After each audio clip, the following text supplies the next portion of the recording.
Salut à tous les amis. Tout d'abord, comme vous tous, déçus par ce main event, en tout cas par la tournure que ça a pris alors que ça avait démarré sur le chapeau de roue. Euh, pour ce que j'ai vu et ce qu'on a vu, je pense que Curtis Blade a été très tranchant, vraiment sur ses échanges. Je l'ai trouvé très précis.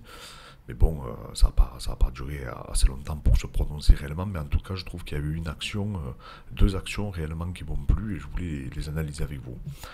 L'action en fait qui amène du coup la blessure à Thomas Spinal, je trouve que le timing de Curtis Blade est vraiment remarquable. Donc en fait on peut voir que Thomas Spinal envoie un low kick jambe arrière qui est un peu près, hein, donc qui touche avec le haut du tibia. Alors on saura par la suite si c'est vraiment ça qui a amené la blessure, hein. Pour l'instant on n'a pas suffisamment d'informations, hein. C'est juste après le combat, c'est assez à chaud.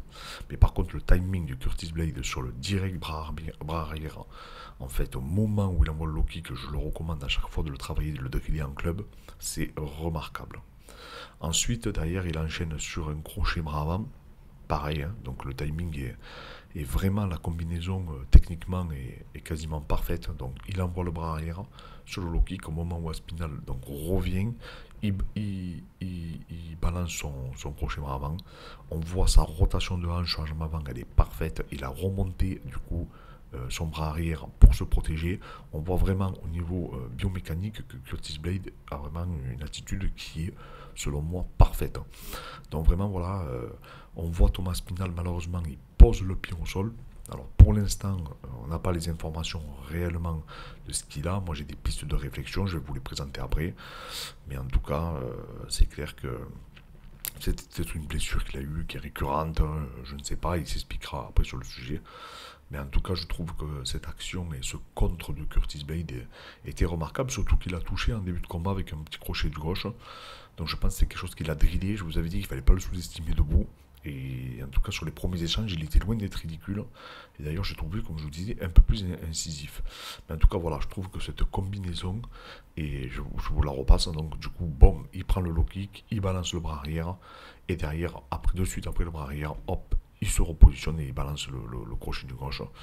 Et on voit que du coup, quand Spinal pose le pied, alors je ne dis pas que c'est ça qui a provoqué ça, hein, mais en tout cas, cette combinaison, même si elle arrive en bout de course, je l'ai trouvée très, très précise, très technique et surtout dans un excellent timing.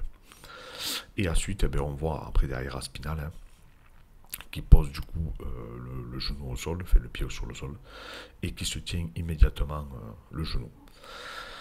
Alors, je sais pas, hein, pour l'instant, est-ce que c'est le ligament latéral interne? Est-ce que c'est. Des fois, ça peut être l'externe qui vous fait vous tenir en fait au niveau de l'intérieur du genou. Des fois, ça peut être carrément une rupture partielle ou totale du ligament croisé antérieur.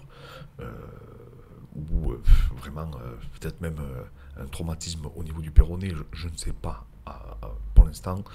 En tout cas, j'ai le sentiment que c'est selon moi, peut-être le ligament latéral interne. Et pourquoi pas, peut-être aussi le croisé postérieur. Mais bon, comme je vous dis, je ne sais pas, je n'ai pas l'information.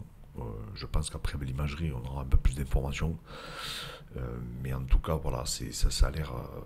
J'avais pas le sentiment que ça avait l'air d'être une fracture. En tout cas, dans les angles que ça a été filmé. Mais c'est vrai que j'espère qu'en tout cas, il va pouvoir se remettre sur pied assez rapidement, même si j'ai des doutes. Et apparemment que ce ne serait pas la première fois qu'il se blesserait au niveau des membres inférieurs. Bon, en tout cas, c'est dramatique que ce match est fini comme ça. Bon, Curtis Blade, de toute manière, c'est qu'il reste quand même une pointure de la catégorie. Donc c'est le premier, on va dire, qualifié de ce tournoi à 4, hein, si je puis dire. Mais je pense qu'on aurait tous voulu qu'il ne se qualifie pas de cette manière-là. Mais en tout cas, voilà, j'espère que Thomas Spinal reviendra. J'espère qu'on va avoir un diagnostic assez précis, pas évasif, parce qu'habituellement, à chaque fois, il essaie de nous cacher. On sait jamais, on n'a jamais les mêmes rapports, donc c'est assez compliqué de suivre. Mais en tout cas, je pense vraiment, moi, que c'est sûrement ou le ligament croisé, comme je vous disais, ou peut-être le ligament latéral interne. Enfin, quoi qu'il en soit, ça va passer par une rééducation, une réathlétisation et du coup une réhabilitation qui va être peut-être longue et j'espère de tout cœur qu'il va récupérer assez vite. Donc on revient encore une dernière fois sur l'action que j'ai trouvé vraiment pertinente. Donc le bras arrière, je rappelle toujours, hein, une arme vraiment absolue pour moi contre le low kick, surtout quand il est balancé à cette distance, hein, parce que la distance de Thomas Pinal était pour moi un peu trop proche, en tout cas pour balancer ce type de coup. Et le timing par contre de Curtis Blade était remarquable. Et après derrière, il enchaîne sur le bras avant. Ça franchement c'était de ce côté-là, je trouve que Curtis Blade a été remarquable. Voilà les amis, petite réaction à chaud pour faire une analyse technique. Quelque chose que je voulais pas louper parce que je trouve que c'était vraiment bien fait de sa part.